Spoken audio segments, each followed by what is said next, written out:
운동 경기에서 축구를 하든 배구를 하든 전반전이 끝난 다음 그 사이에 잠시 쉼을 갖고 후반전을 준비하게 됩니다. 중간에 잠시 쉬는 시간을 하프타임이라고 말합니다. 예수님도 사역을 하시다가 피곤하실 때에 다음 사역을 위해서 주무셨습니다. 이게 바로 하프타임이에요. 인생을 살아가면서 잠시 쉼을 갖는 하프타임은 마침표가 아니라 쉼표라고 말합니다. 즉 끝이 아니라 준비를 위한 휴식의 시간이라는 말입니다. 어느 은퇴하신 목사님이 이제 내 인생은 끝났어 라고 하시길래 제가 목사님 아닙니다. 제2의 인생을 준비하기 위한 하프타임입니다. 은퇴는 마침표가 아니라 쉼표를 찍고 제2의 창조적인 일을 위해 잠시 쉬고 있는 겁니다 라고 했더니 목사님이 굉장히 기뻐하시면서 힘을 얻는 걸 봤어요. 그렇습니다. 인생을 살아가면서 이 하프타임을 잘 사용할 줄 아는 것이 지혜입니다. 사람이 살아가는 데에는 반드시 휴식의 시간이 필요합니다. 쉼을 통해서 새로운 에너지가 생기고 마음의 여유가 생기고 영적으로도 건강한 신앙을 유지하게 됩니다. 인간은 기계와 달리 휴식을 통한 적절한 재충전의 시간이 필요합니다.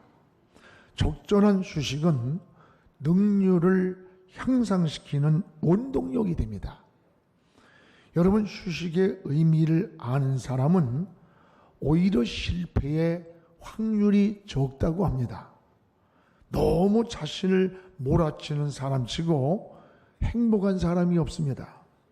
건강에 너무 집착하는 사람치고 오히려 건강하지를 못합니다.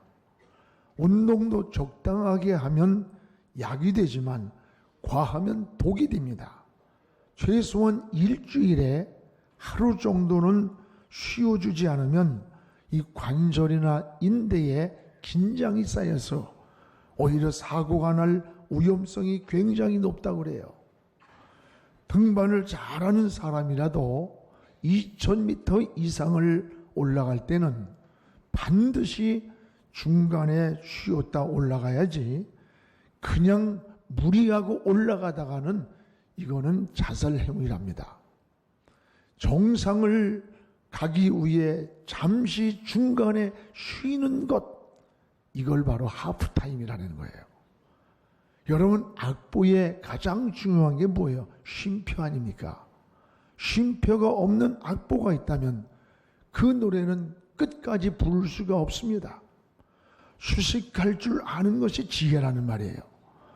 바쁘고 조급한 생활이 능률을 얻는 게 아닙니다. 휴식을 모르는 사람은 오히려 만성적인 피로감에 지쳐버리고 말아요. 이러한 사람은 육적인 생활뿐만 아니라 영적 생활에서도 오히려 허우적거리는 것을 보게 됩니다.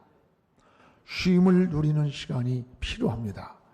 휴식이라고 하는 것은 우리의 일 이상으로 중요합니다. 일이 바쁠수록 거기에 맞춰서 이 휴식의 계획을 세워야 합니다. 하나님께서 6일간 창조하시고 7째 날 안식을 주신 것은 인간에게 안식을 주시려는데 목적이 있어요. 그만큼 휴식은 인간의 삶에 필수적이라는 것을 알아야 돼요. 그러나 휴식과 노는 것은 전혀 또 다릅니다. 쉼을 노는 것을 구별하지 못하는 사람은 쉼을 낭비로 생각합니다. 그건 잘못된 겁니다. 여러분, 안식은 노는 것이 아니고 내일을 위해 충전을 하는 겁니다. 자동차의 배터리가 방전되면 움직일 수가 없어요.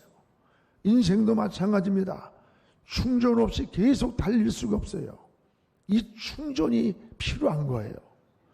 그런데 우리는 이 휴식의 문화보다도 노는 문화에 너무 발달되어 있습니다. 요즘 이제 휴가철이 시작되지 않았습니까? 그런데 휴가를 갔다 오면 뭔가 힘이 솟고 뭐가 얼굴이 좀 에너지가 생겨 있는 그런 모습이 돼야 되는데, 오히려 휴가 갔다 온 사람들 보면 더 탈진되어 있고 지쳐 있는 모습을 보게 됩니다. 해외여행을 가면요, 새벽 4시, 5시에 사람을 깨워가지고 하루에 10시간, 15시간을 차를 타는 거예요. 많은 코스를 가야 좋은 여행이라고 생각하기 때문입니다. 그래서 돌아오면 지쳐있고 휴식을 위한 여행이 아니라 아주 노동을 하고 와요. 제가 이 강단에서 여기 보면요, 오히려 휴가를 갔다 온 분들이 충전되어 있질 않아요. 눈이 개심스레 풀려 있고 오히려 더 이렇게 힘이 빠져 있는 걸 보게 돼요. 여러분, 휴식할 줄 아는 지혜가 필요합니다. 그래서 사람에게는 3가지 쉼이 있어야 됩니다. 하나는, 따라합시다, 육체의 쉼이 필요하다. 하나는 육체의 쉼이 필요합니다. 오늘 4절을 우리 함께 읽어보겠습니다. 자기 자신은 광야로 들어가 하룻길쯤 가서 한 로댕나무 아래서 앉아서 자기가 죽기를 원하여 이르되 여호와여 넉넉하오니 지금 내 생명을 거두시옵소서. 나는 내 조상들보다 낫지 못하나이다. 여러분, 휴식은 내일을 위한 충전이에요. 그런데 오늘 엘리야의 모습을 보세요. 엘리야가 누굽니까? 하늘에서 불을 끌어내렸던 사람. 3년 6개월 비가 오지 않을 때 비를 오게도 하고 멈추게도 했던 사람, 이런 사람이 엘리야예요. 이런 엘리야가 임에도 불구하고 아합 왕이 죽이려고 쫓아오니까 도망을 가다가 그만 지쳤습니다. 지친 엘리야는 로댕나무 밑에 주저앉아서 하나님 조카오니 내 생명 거둬달라고 몹시 지쳐있는, 몹시 탈진되어 있는 모습을 볼 수가 있습니다. 이것이 엘리야의 모습뿐입니까? 우리의 모습도 그래요. 하나님은 이런 엘리야에게 다음 사역을 위해서 로댕나무 아래 쉬게 하시면서 떡과 물을 까마귀를 통해서 먹이면서 쉬게 하셨어요. 요 잠시 다음을 위해 쉬게 하는 요 시간을 하프타임이라고 말하는 거예요. 사람은 영혼과 동시에 육체가 있습니다. 육체의 쉼도 굉장히 중요한 겁니다. 육체는 영혼을 담은 그릇입니다. 만약에 육체가 깨지는 날 영혼도 떠나버리는 거예요. 우리는 하나님이 주신 육체도 잘 관리해야 할 책임이 있는 겁니다. 규칙적인 시간, 너무 무리하지 않는 자기 관리는 지혜로운 신앙인의 삶입니다. 전에 고신대학교 양승달 교수가 화란에서 유학을 하고 온 젊은 유능한 교수요 목회자였습니다. 저 어린이 대공원 옆에 가면 시민교회가 있어요. 그 시민교회를 개척해서 세운 분이에요. 그런데 안타깝게도 젊어서 병들어 세상을 떠났습니다. 세상을 떠나기 전에 친구 목사들이 찾아왔을 때 그는 이런 말을 했다고 그래요. 나는 쉬는 것도 목회라고 하는 사실을 몰랐다. 쉼 자체가 목회라는 것을 몰랐다는 거예요. 그렇습니다. 주님도 피곤하실 때에 잠시 일을 멈추고 주무셨습니다. 이게 바로 하프타임이에요. 로댕나무 아래 탈진해 있는 엘리야의 모습을 보면서 여러분도 지혜로운 안식의 의미를 깨닫고 영육간이 승리하기를 축복합니다. 어느 날 유명한 이솝이 어린 아이들의 모습으로 어린 아들과 막 즐겁게 놀고 있었어요. 이 모습을 본 사람이, 아니 저렇게 유명한 사람이 체면도 없이 어린애들 같이 저렇게 놀고 있느냐고 비웃으면서 핀잔을 줬어요. 그러니까 이솝은 잠자코 현악기에 활을 집어든 뒤 느슨하게 풀어놓았습니다. 그리고 이런 말을 했습니다. 나는 지금 느슨해진 이 활과 같은 시간을 보내고 있어. 계속 줄을 팽팽하게 메어놓으면 이 활은 부러지고 만다오. 다음 연주를 위해서는 활을 늦추어 놓을 필요가 있기 때문이요. 더 나은 다음의 연주를 위해서 말입니다. 그렇습니다. 이것이 바로 인생의 하프타임이라는 거예요. 현대인들은 마치 팽팽한 활처럼 긴장된 삶을 살면서 실질적으로 마음도 정신도 육체도 여유를 잃어버렸어요. 쉼표 없는 악보를 연주하듯이 삶을 조율을 무시하며 살아가요. 이건 지혜롭지 못한 겁니다. 하나님도 탈진한 이 엘리야를 로댕나무 아래서 먹을 것을 주시고 물을 주시면서 쉼을 주었어요. 이것이 더 나은 다음 사역을 위해서입니다. 여러분, 프랑스 그 한때 무슬론 혁명 당시의 일입니다.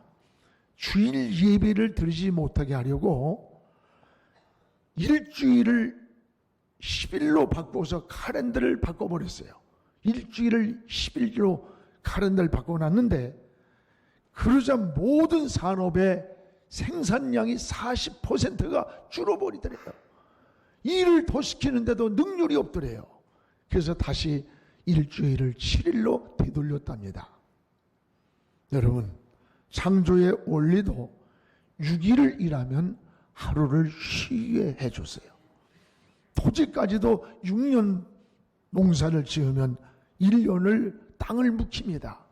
그러면 그 땅은 더 비옥한 땅으로 남게 된다는 거예요. 우리 육체도 마찬가지예요. 쉼이 없으면 고장나는 기계와 같습니다. 여러분, 열심과 일 중독은 전혀 다른 겁니다. 중독은 무서운 병입니다. 알코올이나 마약만이 중독이 아니라 더 무서운 중독은 일 중독이라는 거예요. 어떤 이는 쉬는 것을 게으름으로 착각을 하고 양심의 가책을 받는다고 말해요. 그러나 일 중독자는 오히려 이 창의력이 없어요. 창의성이 없고 또 의욕적인 비전이 없어요. 막 일에 빨려 들어가기 때문에. 어떤 사람은 전화기를 아주 귀에 대고 있어요. 오히려 전화가 오지 않으면 불안해하는 거야. 그게 목회가 잘 되느냐? 그것도 아니에요. 사업을 잘하느냐? 그것도 아니야. 여러분, 영양가도 없는 분주한 삶을 매여 있는 중독성을 보게 돼요. 오늘 사람의 몸에는 생체 리듬이라는 게 있습니다. 생체 리듬의 사이클을 따라 살 때 건강한 정신, 건강한 육체를 유지할 수 있다는 거예요. 시간도 잘 조절하여 사용하는 것이 지혜입니다. 잠자는 시간, 쉬는 시간, 집중하는 시간을 규칙적으로 정하는 것도 육체의 안식을 얻는 비결이에요. 오늘 우리 모두의 육체도 건강하기를 주의 이름으로 축복합니다. 또 하나는 따라합시다. 마음의 안식이 필요하다. 여러분, 육체의 안식은 그 뿌리가 마음에 있어요. 마음의 안식이 필요한 거예요. 우리 열왕기상 오늘 본문 19장 4절 하반절만 읽어봅시다. 시작. 자기가 죽기를 원하여 이르되 여호와여 넉넉하오니 지금 내 생명을 거두소서 됐습니다. 여호와여 넉넉하오니 내 생명 거둬가 주세요. 엘리야는 지금 아합 왕에게 쫓기면서 육체만이 탈진된 게 아니에요. 더 육체보다 마음의 불안이, 마음의 불안감이 더 그 마음을 흔들어 놓았던 거예요. 그래서 차라리 내 생명 고도가 달라고 할 정도로 마음의 안식을 잃고 불안해하는 엘리야의 모습을 볼 수 있습니다. 이런 불안한 마음을 가지고 있으면 우리 안식을 누릴 수가 없어요. 여러분, 마음은 곧 정신입니다. 마음의 안식은 육체적 쉼의 뿌리가 되는 거예요. 그 뿌리가. 마음의 안식을 위해서 우리는 세 가지가 있어야 돼요. 하나는 평안이 있어야 돼요. 여러분 잠언 17장 22절을 우리 같이 한번 읽어봅시다. 마음의 즐거움은 양약이라도 심령의 근심은 뼈를 마르게 하느니라. 우리가 마음의 안식을 원한다면 마음의 즐거움이 있어야 돼요. 마음의 평안이 있어야 돼요. 마음의 즐거움은 양약이 돼도, 이게 잠언 솔로몬이 한 얘기 아니에요? 근심은 사람의 뼈까지 마르게 한다는 거예요. 맞습니다. 아무리 내가 육체가 쉬고 있어도 마음속에 근심, 걱정, 불안, 고통이 내 마음속을 지배하고 있다면 그 육체가 쉬고 있다고 안식이 오질 않아요. 마음이 괴로운데 이곳저곳 돌아다닌다고 그게 휴식이 옵니까? 저는 요즘 그저 정치적으로 경제적으로 여러 가지 비리에 연루된 사람들을 봐요. 참 불쌍해요. 그들이 아무리 좋은 곳에서 쉬고 있다고 해도 그들이 안식이 마음에 오겠어요? 근본적인 마음에 평안이 있어야 되는 거예요. 그래서 마음의 평안은, 바로 마음의 안식은 평안에서 첫 번째 온다는 걸 알아야 돼요. 또 하나 마음의 안식은, 따라합시다, 사랑에서 온다. 사랑하는 마음에서 오는 거예요. 그래서 오늘 잠언 15장 17절을 우리 같이 읽어보겠습니다. 채소를 먹으며 서로 사랑하는 것이 살찐 소를 먹으며 서로 미워하는 것보다 나으니라. 요즘에 가출이 청소년의 문제가 아니랍니다. 저는 청소년들이 집을 가출해가지고 문제가 됐는데, 요즘은 가출을 어른들이 이렇게 많이 한대요. 그래서 집을 가출하는 통계를 보니까 70%가 어른들이에요. 어른들이 집을 가출해요. 그 중에 이유는 가정불화랍니다. 가정불화로 인해서 아내가, 남편이, 부모가 집을 떠나는 거예요. 여러분, 갈등, 미움, 이런 뒤틀린 관계, 이런 마음을 가지고 여러분이 산을 가고 해외를 가고 여행을 간들 편안하겠어요? 우리의 마음의 안식은 평안이 있을 뿐만 아니라 사랑이 있어야 돼요. 사랑에서 마음의 안식이 온다는 것도 잊지 말아야 돼요. 또 하나는 마음의 안식은, 따라해봐요, 희망에서 온다. 희망에서 오는 희망. 꿈을 가진 사람은 정신적으로 탈진하지 않습니다. 성경의 야고비를 보세요. 야고비 낮에는 더위를 무릅쓰고 밤에는 눈 붙일 겨를도 없이 일했다는 거예요. 그러나 그는 지쳤다는, 탈진했다는 말이 없어요. 마음속에 꿈틀거리는 희망이 있었기 때문에, 내가 지금 머슴으로 살고 있지만 몇 년만 지나면 나는 내 사랑하는 여인들과 자녀들과 저 고향 땅으로 돌아갈 때는 머슴이 아니라 주인이 되어 돌아가리라는, 거부가 되리라는 꿈이 그의 마음을 사로잡고 있었던 거예요. 여러분, 뭐든지 하는 일이 즐거우면 탈진하지 않습니다. 책을 읽어도 시험을 치르기 위해서 읽으면 굉장히 피곤해요. 그런데 내가 그 책을 읽고 싶어요. 그래서 그 책을 읽으면 저는 내가 읽고 싶은 책을 읽을 때 가장 마음이 편안해요. 사업을 하는 분들도 일감이 많을 때는 몸이 좀 피곤해도 마음이 즐거운 거예요. 그런데 오히려 일감이 없을 때 육체가 쉬고 있는데도 정신적으로, 육체적으로 굉장하게 탈진하는 겁니다.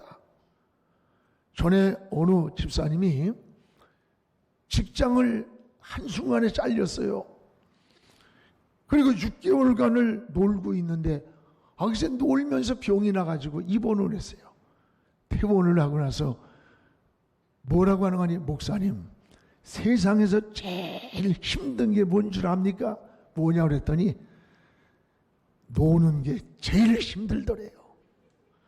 여러분, 놀고 싶어 하지 6개월간 아무것도 할 일 없이 놀고 있는 그 시간이 얼마나 피곤한지, 6개월을 놀고 났더니 쌍코피가 터지더래. 사람이 무엇보다 마음의 안식이라는 게 필요해요. 아무리 육체가 쉬고 있어도 일리야처럼 지금 마음이 불안하고 뭔가 안정이 되지 않고 있다면 그건 안식이 아니에요. 이 육체의 안식의 뿌리는 마음에 있는 거예요. 이 마음에 평안이 있어야 돼요. 마음에 사랑이 있어야 되고 마음에 꿈을 잃지 않는 희망이 있어야 되는 거예요. 이게 진정한 우리의 안식이라는 거예요. 또 하나는 따라합시다. 영적인 안식이 필요하다. 우린 세 가지 안식이 필요한 거예요. 육체적인 안식, 또 하나는 마음의 안식, 그리고 영적인 안식이 필요해요. 오늘 5절, 7절을 우리 같이 한번 읽어보겠습니다. 5절, 7절. 로드 나무 아래에 누워 자더니 천사가 그를 오르만지며 그에게 이르되 일어나서 먹으라 하는지라. 7절. 여호와의 천사가 또다시 와서 오르만지며 이르되 일어나 먹으라. 내가 갈 길을 다 가지 못할까 하노라 하는지라. 오르만지며 오늘 5절 7절에 두 번이 반복해 나와요. 오르만지며.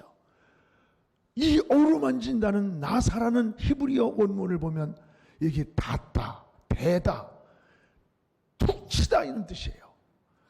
하나님의 손이 우리를 터치해 주실 때, 하나님의 손이 우리를 만져주실 때 거기에 오르만짐 속에 위로가 있는 거예요. 거기에 진정한 안식이 있고 평안이 있고 기쁨이 있는 거예요.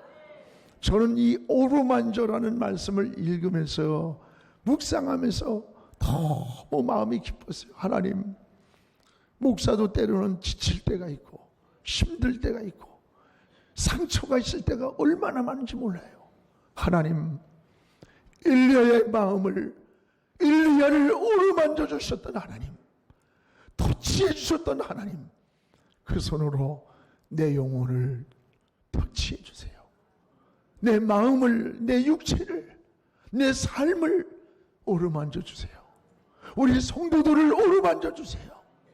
우리 성도들의 삶을 터치해 주세요. 이러면서 하나님 앞에 이 오르만져라는 단어를 붙잡고 눈물을 막 흘리면서 하나님께 기도했어요. 너무 감사해서. 하나님의 오르만짐.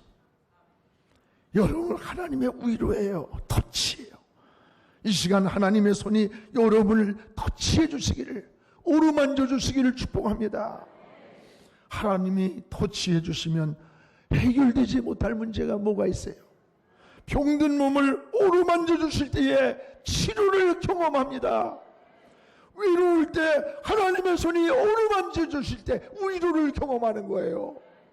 우리가 실패했을 때 하나님의 손이 우리를 오르만져 주시면 다시 회복하는 거예요. 하나님이 오르만져 주셔야 돼요. 여기에 진정한 영적인 안식이 있는 거예요.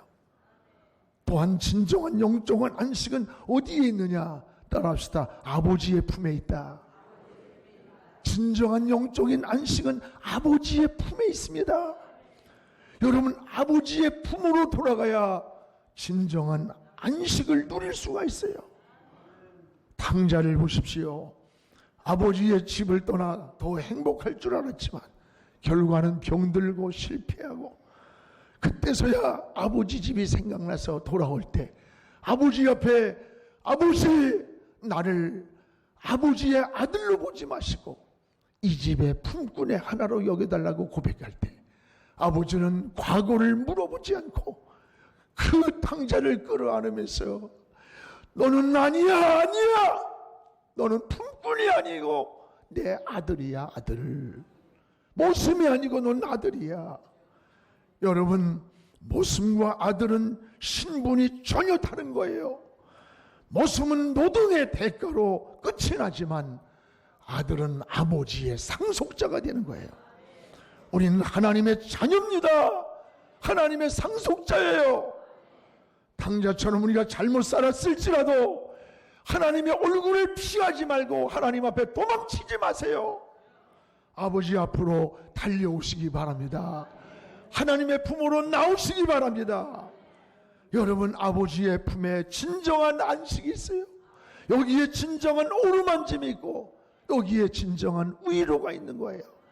사랑하는 여러분, 우리는 인생을 살아가는 동안에는 이 하프타임과 같은 쉼의 시간이 육체적으로도 마음으로도 영적으로도 필요합니다. 있습니다. 아무리 믿음이 좋고 은혜 안에 사는 사람도 영적으로 육적으로 발전할 때가 있어요. 엘리야도 그랬잖아요. 그러나 염려하지 맙시다. 하나님의 손이 터치해 주시는 손길이 있습니다. 오르만져 주시는 하나님의 위로가 우리에게 있습니다. 엘리야를 오르만지며 떡과 물을 먹여주신 그 위로의 하나님. 8절에 보면 주저앉은 지쳐있는 엘리야를 일어나도록 힘을 주셨던 그 하나님, 그 하나님의 위로, 그 하나님의 인도. 여러분, 이 시간 지쳐있는 우리 모두의 힘이 필요한 분이 있습니까? 넘어진 그 자리에서, 탈진한 자리에서, 병든 자리에서, 실패한 자리에서 하나님의 손이 오르만지시며 위로해 주시고 하나님의 그 손이 일으켜 주시기를 주의 이름으로 축원합니다. 기도하겠습니다.